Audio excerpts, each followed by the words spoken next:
We've had 2 great weeks of practice. Obviously, this is a great confidence booster for our girls to win such a good team. And Oregon is in the best conference in the country right now. Oregon is a very good team, very fast and dangerous.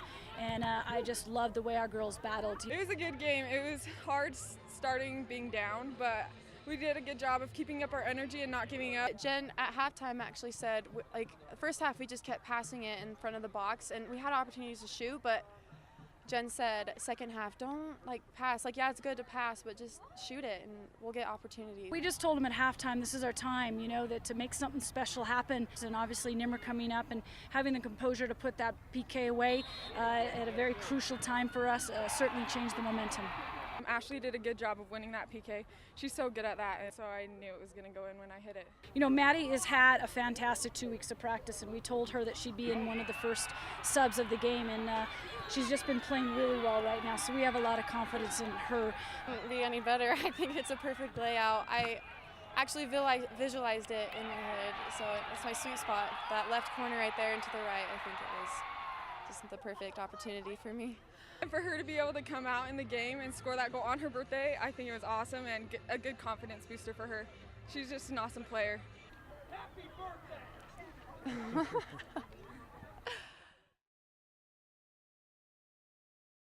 I don't know if they could have played a better match, to be honest. I thought they were nearly, they really stayed composed. There was a couple ups and downs where Utah went back and scored a few points, but I was just really, really impressed with their composure there, and obviously they played phenomenal, so it was great. It was exciting, great match to be a part of. Yeah, well, just before the third set, actually, I looked around and I looked at the crowd and I was like, this is how we can play. This is how BYU women's volleyball can play. So it was really exciting to see that come out in front of everyone else because we've been seeing it in practice. You can ask the girls. I didn't say anything about do this, do that. I just said, just keep chipping away. It's this whole match is a process, and don't get ahead of yourselves. And I'm impressed with the girls. They never did, and they just kept at it, little by little, point after point, out of every timeout, and all those things worked out well. So just played phenomenal when she hasn't had an Alexa Gray season, to be honest, and she and I are open about that whole thing, and that's the kid that we know, and I told her that, and I just,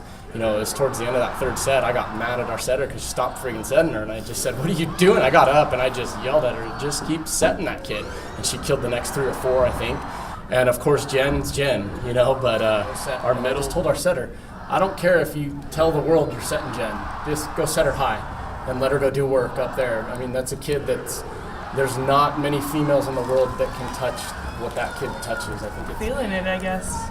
We've been talking about trying to be ourselves more in games because we know we practice at a high level, so we're just trying to bring that out in our game. So I guess today was the day. We've come so far from last year. Our first game against Virginia, like you said, it was new. The offense was new. Everything was new. But now things are clicking well. We still knew Virginia was going to be a good team, and we prepared for that, and we knew they prepared really well for us. But things worked out well in our favor tonight. I think it was different than last year, what it was. There was no yelling, there was no screaming. It was more of a leader stepping up and talking to the players. Our coaches were calm. Like Scott said, we have a sports psychologist who almost led that discussion, and not getting to one extreme or the other, but staying in the moment, and because we know that who we really are, and we know that we're the team that we play in the second half, not the first half, and so we knew that it was about to break out, and we were excited to do that rather than to focus on what happened. I never had a question of if we were going to win that football game. I saw it in the guys on our offense that they never questioned it either.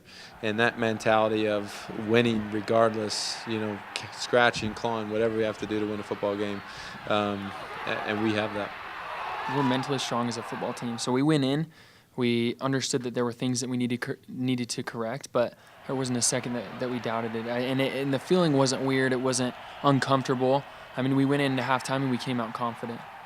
We had some outs on the outside. I went to go to the out. The corner jumped it. So I came inside. As I came inside, I got flushed. I started to get out of the pocket, and I saw Mitchell's guy come up to me.